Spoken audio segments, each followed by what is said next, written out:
आज का मेरा यह video Uttar Pradesh power corporation limited में टेक्नीशियन विद्युत के लिए आई हुई भर्ती के संबंध में है। तो इस वैकेंसी से संबंधित हम सारी जानकारी के करके प्राप्त करेंगे कि इसमें कुल कितने पद हैं और उन पदों के अप्लाई करने के लिए क्या क्या अर्हताएँ होनी चाहिए, आपके पास कितनी फ़ीस लगेगी और साथ में महत्वपूर्ण तिथियां कौन कौन सी हैं, एग्ज़ाम का पैटर्न क्या होगा, इन सभी बिंदुओं के बारे में हम चर्चा करेंगे एक एक करके। तो सबसे पहले हम जान लेते हैं कि इसमें टोटल कितनी वैकेंसी हैं और उनका श्रेणीवार उसका क्या डिस्ट्रीब्यूशन किया गया है उन वैकेंसीज़ का। तो टोटल जो टेक्नीशियन विद्युत की वैकेंसी है इसमें 608 वैकेंसी है, जिसमें 245 जो है वो अनारक्षित वर्ग के लिए है, 164 वैकेंसी अन्य पिछड़ा वर्ग के लिए है, 127 वैकेंसी है अनुसूचित जाति के लिए, 12 वैकेंसी है अनुसूचित जनजाति के लिए और आर्थिक रूप से कमज़ोर सामान्य वर्ग यानी जो कैंडिडेट EWS के अंतर्गत आते हैं, इकोनॉमिकली वीकर सेक्शन के अंतर्गत आते हैं, उनके लिए टोटल 60 वैकेंसी है। तो ये अच्छी खासी वैकेंसी निकाली है उत्तर प्रदेश पावर कॉरपोरेशन ने और ये बहुत ही सुनहरा मौका है आपके लिए। फिर आगे देख लेते हैं कि क्या क्या डिटेल्स दी हुई है। तो पहला इसमें मुख्य बिंदु है कि जो भी अभ्यर्थी इस वैकेंसी के लिए अप्लाई कर रहे हैं उनके पास या तो आधार कार्ड होना है ज़रूरी है, या तो उनके पास कोई अन्य फ़ोटो युक्त पहचान पत्र होना बहुत ही आवश्यक है। फिर सेकंड है कि इसमें कंप्यूटर बेस्ड ऑनलाइन एग्ज़ाम होना है इसमें, जो कि निर्भर करता है कि कितने आवेदन आते हैं उसके अनुसार ये एक से ज़्यादा पालियों में भी हो सकता है और एक से ज़्यादा दिन में भी एग्ज़ाम्स कंडक्ट कराए जा सकते हैं। तो मतलब इसमें कंप्यूटर बेस्ड ऑनलाइन एग्ज़ाम होना है और साथ में आपके पास एक पहचान पत्र होना, फ़ोटो युक्त पहचान पत्र होना जिसमें आपकी फ़ोटो लगी हो, ऐसा पहचान पत्र होना बहुत ही ज़्यादा ज़रूरी है। तो लगभग जितने ऑनलाइन एग्ज़ाम होते हैं उसमें आपको ऐसा पहचान पत्र मांगा जाता है और अगर फॉर्म में कहीं भी ID कार्ड अपलोड करने का सेक्शन आता है तो आप वही ID कार्ड अपलोड कीजिए जो आप अपने साथ लेकर के जा सकते हैं एग्ज़ाम सेंटर पे, क्योंकि इससे कभी कभी प्रॉब्लम हो जाती है। आप जो अपने फॉर्म में अपडेट किए रहते हैं उसी से मैच कराना होता है आप वहाँ पे जो ID कार्ड दिखाते हैं।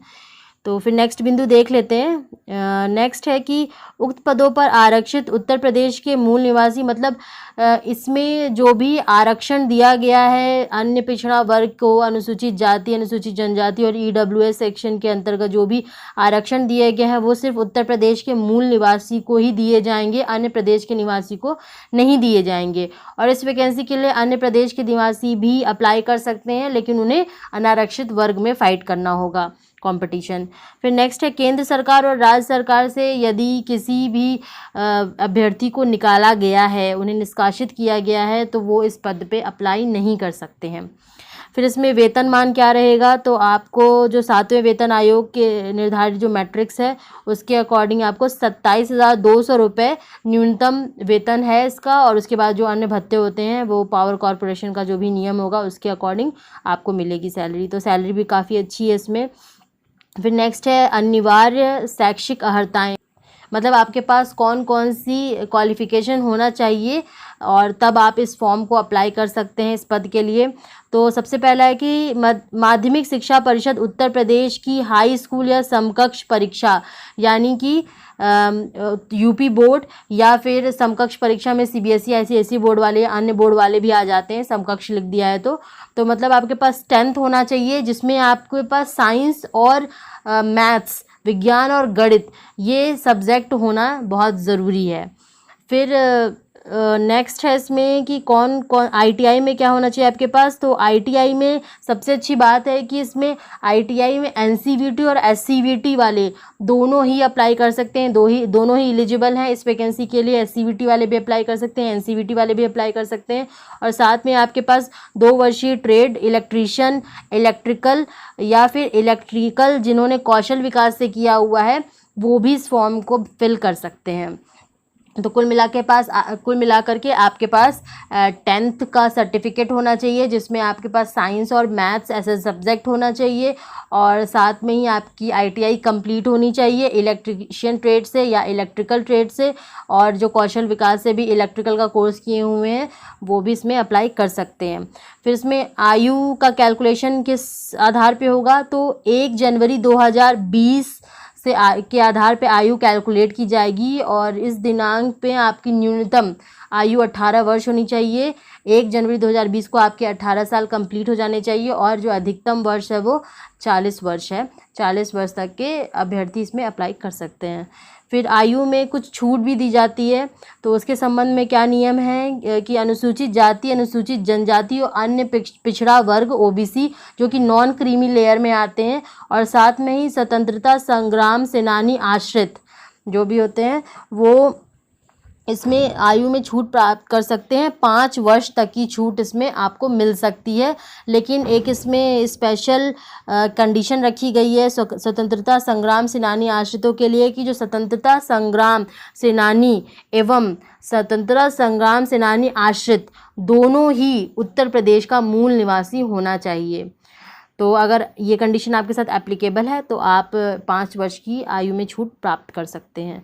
फिर भूतपूर्व सैनिक हैं जो एक्स सर्विस पर्सन है, उनके लिए भी छूट दी गई है। तो उनके लिए छूट का नियम ये है कि उन्होंने जितने भी वर्ष अपनी सेवा दी है सेना में और उसमें +3 वर्ष और ऐड करके आपको छूट दी जाएगी। जैसे मान लीजिए आपने अगर 6 वर्ष की सेवा दी की है सेना में और प्लस उसमें 3 यानी कि 9 वर्ष की आपको छूट मिल जाएगी मैक्सिमम आयु में।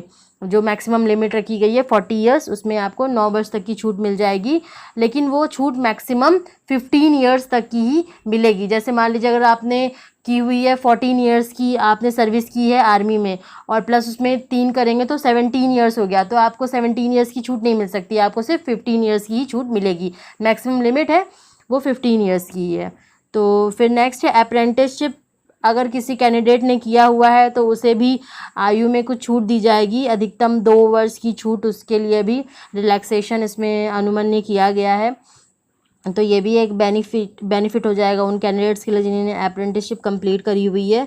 और यहाँ एक्चुअली में मेंशन नहीं किया गया है, पर मुझे जहाँ तक लगता है उनकी अप्रेंटिसशिप पावर कॉरपोरेशन में ही होनी चाहिए, तभी उन्हें ये छूट दी जाती है। क्योंकि जनरली ऐसे ही होता है कि जिस भी कंपनी में वैकेंसी निकलती है तो उसी कंपनी में अगर आपका अप्रेंटिसशिप होता है तो आपको आयु में छूट दी जाती है, पर इसमें मेंशन नहीं किया गया है ऐसा कुछ। फिर आगे भी कुछ और इन्फॉर्मेशन है, तो आप चाहें तो इस प्रॉस्पेक्टस को इसकी ऑफिशियल वेबसाइट से डाउनलोड कर सकते हैं। और ये भी कुछ आरक्षण के संबंधित है, तो उसके बाद ये आप देख लेना। मैं आपको नेक्स्ट बता देती हूँ क्या इम्पोर्टेंट है इसमें मुख्य चीज़ें। तो नेक्स्ट क्या है, आवेदन शुल्क कितना होगा। तो इसमें अनुसूचित जाति एवं अनुसूचित जनजाति जो कि उत्तर प्रदेश के मूल निवासी होना आवश्यक है, उनके लिए 700 रुपये उन्हें देने पड़ेंगे, और बाकी जितने भी श्रेणी में लोग आएंगे उनको 1000 रुपये उनके लिए फ़ीस लगेगी। तो ये 1000 फ़ीस है सभी सामान्य वर्ग में और नॉन क्रीमी लेयर में, और बाकी जो भी कैंडिडेट होंगे वुमेन कैंडिडेट हैं सबको 1000 रुपये देना पड़ेगा। अनुसूचित जाति और जनजाति के लिए जो यूपी के ही निवासी हैं उनके लिए 700 रुपये फ़ीस होगा, और ये फ़ीस नॉन रिफंडेबल है।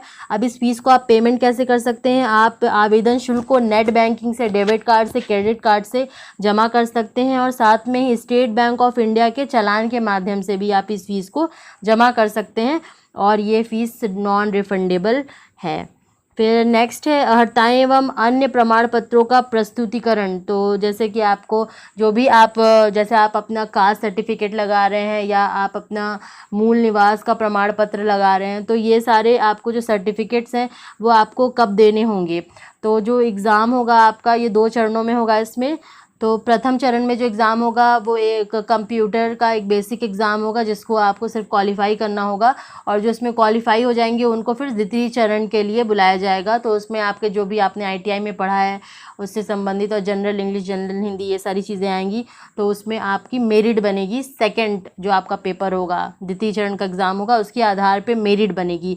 उस मेरिट में जब आप क्वालिफ़ाई होंगे तो आपको बुलाया जाएगा डॉक्यूमेंट वेरिफिकेशन के लिए, और एक पद पे 2 अभ्यर्थियों को बुलाया जाएगा। तो वहाँ पे आपको अपने एप्लीकेशन फॉर्म के साथ, जो भी आप ऑनलाइन एप्लीकेशन फॉर्म भरेंगे उसके साथ आप जितने भी डॉक्यूमेंट्स आपने वहाँ पे मेंशन किए हुए हैं फॉर्म भरते वक्त, उसकी एक छाया प्रति जो कि सेल्फ अटेस्टेड होनी चाहिए, उसको लेकर के आपको प्रस्तुत करना पड़ेगा। और इन केस अगर आप अपने फॉर्म में कोई भी चीज़ मेंशन कर देते हैं, जैसे कि मान लीजिए जैसे EWS सर्टिफिकेट के बारे में अगर कोई कैंडिडेट मेंशन करता है और उसके पास जब वो जा रहा है वहाँ पे डॉक्यूमेंट वेरिफिकेशन के लिए, उस समय उसने EWS सर्टिफिकेट वो नहीं प्रोड्यूस कर पाया, तो उस केस में उसका जो कैंडिडेचर होगा वो कैंसिल हो जाएगा और वो आगे का प्रोसेस कंप्लीट नहीं कर पाएगा। तो इसलिए आप ध्यान से फॉर्म भरना। आप जो डॉक्यूमेंट प्रोड्यूस कर सकते हैं सिर्फ वही डॉक्यूमेंट्स को आप क्लिक करना, उसी कैटेगरी में क्लिक करना, बाकी ऐसे बिना सोचे समझे मत फॉर्म भरना है आपको। और साथ में ही इसमें जो जाति प्रमाण पत्र आप प्रोड्यूस करेंगे वो 31 मार्च 2020 के बाद का होना चाहिए। 31 मार्च 2020 के बाद का जाति प्रमाण पत्र होना चाहिए। और ऐसे ही मूल निवास प्रमाण पत्र डोमिसाइल सर्टिफिकेट वो 31 मार्च 2017 के बाद का होना चाहिए, उससे पहले के मान्य नहीं होंगे। फिर चलिए आगे बढ़ते हैं और देख लेते हैं अन्य क्या इसमें महत्वपूर्ण बिंदु दिए हुए हैं। तो इसमें ऐसे कैंडिडेट जो कि दूरस्थ शिक्षा माध्यम से अथवा अनुभव के आधार पर अथवा वांछित रेट के अतिरिक्त समकक्ष तकनीकी प्रमाण पत्र मान नहीं होंगे।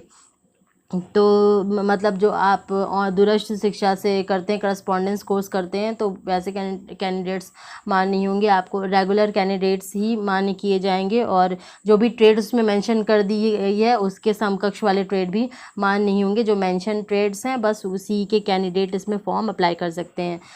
अनापत्ति प्रमाण पत्र, तो जो ऐसे कैंडिडेट हैं जो ऑलरेडी कोई सरकारी नौकरी या अर्ध सरकारी विभाग में जॉब कर रहे हैं तो उनको अनापत्ति प्रमाण पत्र प्रस्तुत करना होगा। नियुक्ति के समय आपको NOC देना पड़ेगा।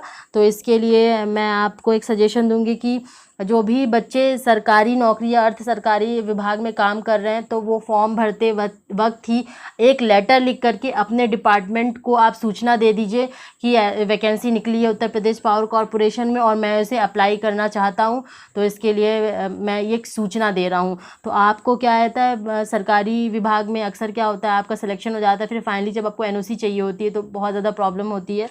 तो उस समय नए नए नियम बताए जाते हैं। तो इसलिए बेटर होगा कि आप जब फॉर्म अप्लाई करें तभी पहला एप्लीकेशन दे दीजिएगा। आप जब इंटरव्यू इंटरव्यू तो इसमें होना ही नहीं है, जब आप जा रहे हैं डॉक्यूमेंट वेरिफिकेशन के लिए तब भी आप अपने डिपार्टमेंट को सूचना दीजिए और फाइनली ताकि जब आपका सिलेक्शन हो जाता है तो आपको आराम से एक NOC दे दी जाए, उसमें कोई प्रॉब्लम ना हो। फिर नेक्स्ट इसमें वैवाहिक स्थिति ये सब आप देख लीजिएगा। फिर चयन प्रक्रिया के बारे में आपको बता देती हूँ कि चयन प्रक्रिया ऑनलाइन लिखित परीक्षा CBT मतलब कंप्यूटर बेस्ड एग्ज़ाम होगा और ये जो परीक्षा होगी 2 भागों में होगी। अभी जैसे मैंने थोड़ा थोड़ा आपको बताया था, तो प्रथम भाग में आपको CCC स्तर का कंप्यूटर ज्ञान होना चाहिए, मतलब कंप्यूटर से रिलेटेड क्वेश्चंस आएंगे इसमें जो कि टोटल 50 क्वेश्चन होंगे और हर एक प्रश्न 1 नंबर का होगा और इसमें निगेटिव मार्किंग भी होगी 1/4, मतलब अगर आपने एक क्वेश्चन गलत किया तो आपके -0.25 नंबर हो जाएंगे। तो इसमें निगेटिव मार्किंग भी है और साथ में ही जो आपको मिनिमम इसमें मार्क्स स्कोर करना है द्वितीय चरण में क्वालिफाई करने के लिए वो 20 अंक है। जब आपके 20 अंक अगर आते हैं तभी आप जो सेकेंड स्टेज का एग्ज़ाम है उसके लिए क्वालिफाई करते हैं। और साथ ही जब आपकी फाइनल मेरिट बनेगी तो उसमें भी ये साफ साफ लिखा हुआ है कि मेरिट में ये जो आपने CCC बेस्ड कंप्यूटर ज्ञान का पेपर दिया है स्टेज 1 वाला, इसके मार्क्स इंक्लूड नहीं किए जाएंगे। ये बस एक क्वालिफाइंग पेपर है, आपको बस इसमें पास होना ज़रूरी है द्वितीय चरण में बैठने के लिए। फिर नेक्स्ट है जो द्वितीय चरण, उसमें कैसे एग्ज़ाम होंगे, उसमें भी प्रत्येक प्रश्न 1 अंक का होगा और इसमें भी 1/4 निगेटिव मार्किंग है और इसमें टोटल 4 सेक्शन से पेपर पूछे जाएंगे। पहला सामान्य अध्ययन एवं तार्किक ज्ञान है जिससे टोटल 20 क्वेश्चन होंगे और उसमें अधिकतम अंक 20 हैं। और सामान्य हिंदी से जो कि 10th स्टैंडर्ड की होगी उसमें 15 प्रश्न आएंगे। सामान्य अंग्रेजी से भी जो कि 10th स्टैंडर्ड की होगी इससे भी 15 प्रश्न आएंगे। और तकनीकी विषयक ज्ञान मतलब कि जो आपकी ट्रेड से संबंधित नॉलेज है उसके टोटल 150 प्रश्न आएंगे। तो टोटल 200 नंबर का आपका पेपर होगा जिसमें आपको मिनिमम 33.5% अंक स्कोर करने हैं, मतलब आपको टोटल 67 मार्क्स स्कोर करना है। अगर आप 67 से कम नंबर लेकर आते हैं द्वितीय चरण में तो आप प्रक्रिया से बाहर हो जाएंगे। नेक्स्ट स्टेज या शॉर्ट लिस्टिंग के लिए आपको या डॉक्यूमेंट वेरिफिकेशन के लिए आपको तभी बुलाया जाएगा जब आप मिनिमम 33.5% मार्क्स स्कोर करते हैं। फिर इसमें कुछ और भी महत्वपूर्ण चीज़ें बताई गई हैं, ये मैं आपको एक एक करके बता दे रही हूँ। इसमें फिर ये लिखा है कि जो आपका फाइनल सिलेक्शन होगा वो 200 अंकों पे जो मेरिट बनेगी, मेरिट लिस्ट जो तैयार की जाएगी उसी के आधार पे होगा। और आप में इसमें आपको कोई भी इंटरव्यू नहीं देना है, सिर्फ आपको क्या करना है कि जो फर्स्ट स्टेज का पेपर है उसे क्वालिफाई करना है, वो जस्ट क्वालिफाइंग पेपर है। फिर सेकेंड स्टेज में आपको अच्छे नंबर ले आने हैं और ताकि आप मेरिट में आ जाएं। और यदि किन्हीं दो अभ्यर्थियों का अंक समान आता है तो उस केस में सबसे पहले देखा जाएगा कि किसकी अप्रेंटिसशिप की हुई है। तो अगर किसी की अप्रेंटिसशिप कंप्लीट होगी और दूसरे कैंडिडेट की अप्रेंटिसशिप नहीं कंप्लीट होगी तो जिसने अप्रेंटिसशिप किया उसको वरीयता दी जाएगी। और ऐसे ही अगर मान लीजिए दोनों ही कैंडिडेट ने अप्रेंटिसशिप की है तो इस केस में उस अभ्यर्थी को वरीयता दी जाएगी जिसकी उम्र ज़्यादा होगी। तो ये इसमें मेंशन किया हुआ है।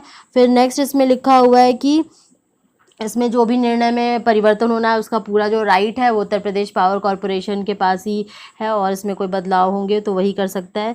फिर इसमें परीक्षा स्थान कहाँ कहाँ एग्ज़ाम होंगे, तो इसकी परीक्षाएं होंगी वो लखनऊ, बरेली, गाज़ियाबाद, नोएडा, गोरखपुर, वाराणसी, मेरठ एवं कानपुर शहरों में होगी। तो यहाँ पे आप इसका सेंटर डाल सकते हैं। फ़िलहाल इतने ही सिटीज़ में मेंशन किए हैं, पर इसमें ये भी मेंशन किया हुआ है कि डिपेंड्स करता है कि कितने अभ्यर्थी आवेदन करते हैं, उसके आधार पे इस जो शहर दिए गए हैं उनको बढ़ाया घटाया भी जा सकता है। फिर आवेदन कैसे करें ये दिया हुआ है। तो आवेदन आप ऑफिशियल वेबसाइट www.uppcl.org को जब खोलेंगे तो वहाँ पे अप्लाई नाउ का सेक्शन आएगा, वहाँ पे इसके एडवर्टीजमेंट नंबर दिया हुआ है, आप ध्यान से देख लीजिए। इस एडवर्टीजमेंट पे आपको क्लिक करना है, तो पोस्ट ऑफ टेक्नीशियन इलेक्ट्रिकल पे आपको क्लिक करना है। फिर वहाँ पे जाकर आप इसे आवेदन कर सकते हैं। फिर प्रवेश पत्र भी आपको इसी वेबसाइट से डाउनलोड करना होगा, जो इसका एडमिट कार्ड होगा इसी वेबसाइट से डाउनलोड होगा। और साथ में इसमें मेंशन किया गया है कि सिर्फ ऑनलाइन एप्लीकेशन ही एक्सेप्टेबल होगा। इसमें अन्य किसी भी माध्यम से अगर कोई व्यक्तिगत रूप से जाके आवेदन देता है या किसी पोस्ट के माध्यम से डिपार्टमेंट को भेजता है तो वो नहीं एक्सेप्टेबल है। और जो भी आप इसमें क्लेम कर रहे हैं रिजर्वेशन से संबंधित, तो वो सारी कि आपके पास छाया प्रति होनी चाहिए और वो मूल आवेदन के समय आपको जब डॉक्यूमेंट वेरिफिकेशन होगा तो प्रस्तुत करनी पड़ेगी। और अगर आप नहीं प्रस्तुत कर पाते हैं तो आपका वहीं पे कैंडिडेचर कैंसिल कर दिया जाएगा। इसमें लिखा हुआ है कि जो प्रश्न पत्र का हल होगा वो संभवतः 2 दिन के भीतर वेबसाइट पे अपलोड कर दिया जाएगा, तो आप देख सकते हैं। उसके बाद फिर नेक्स्ट इसमें महत्वपूर्ण तिथियाँ दी गई हैं जो बहुत ही इंपॉर्टेंट है। तो महत्वपूर्ण तिथियों में इसमें लिखा हुआ कि जो आवेदन होगा वो 1 जुलाई से लेकर के 22 जुलाई तक किया जा सकता है। मतलब स्टार्टिंग डेट 1 जुलाई है और जो एंड डेट है वो 22 जुलाई है। उसमें टाइम मेंशन नहीं किया हुआ, तो मेरे ख्याल से रात के 12 बजे तक भरा जा सकता है ये फॉर्म। और जो पेमेंट किया जा सकता है वो नेट बैंकिंग, ऑनलाइन पेमेंट की जो भी सुविधाएं हैं वो 1 जुलाई से लेके 22 जुलाई तक की जा सकती हैं। बैंक चालान द्वारा जो पेमेंट किया जाना है वो 1 जुलाई से लेकर 24 जुलाई तक कर सकते हैं आप। और परीक्षा की जो संभावित तिथि है वो इसमें दी गई है अगस्त 2020 का द्वितीय सप्ताह, ये लिखा हुआ है, एग्जैक्टली डेट मेंशन नहीं की है। फिर ये रिजर्वेशन कैलकुलेटर का कुछ फॉर्मूला दिया हुआ है। तो इस तरह से ये पूरी कंप्लीट इन्फॉर्मेशन है आपकी यूपीपीसीएल टेक्नीशियन इलेक्ट्रिकल वैकेंसी संबंधित। और काफ़ी अच्छे नंबर में वैकेंसी है। सभी अभ्यर्थी जिनका कंप्लीट है आईटीआई और वो इस पद के लिए अप्लाई करें और अच्छे से तैयारी करें। तो अभी तो इसका एप्लीकेशन फॉर्म भी स्टार्ट नहीं हुआ है, तो 1 जुलाई से स्टार्ट होना है। ये बस डिपार्टमेंट की तरफ से एक नोटिफिकेशन एडवर्टीजमेंट निकाला गया था। जब इसका फॉर्म स्टार्ट होगा तो मैं उस पर भी एक वीडियो बनाऊंगी कि आप इस फॉर्म को कैसे सही भर सकते हैं। तो और साथ में ही आपको इसके जो प्रीवियस क्वेश्चन पेपर है या उसके इम्पॉर्टेंट क्वेश्चन वो भी अवेलेबल कराने की कोशिश की जाएगी ताकि आप अपनी तैयारी अच्छे से कर सकें। तो अगर आपने हमारे चैनल को सब्सक्राइब नहीं किया है तो आप मेरे चैनल को सब्सक्राइब कर लें और साथ में ही नोटिफिकेशन बेल भी दबा लें ताकि कोई भी अपडेट आए तो तुरंत आपके पास पहुंच सके। आई होप ये मेरा वीडियो आपके लिए काफ़ी हेल्पफुल होगा, आपको इससे काफ़ी मदद मिलेगी। धन्यवाद।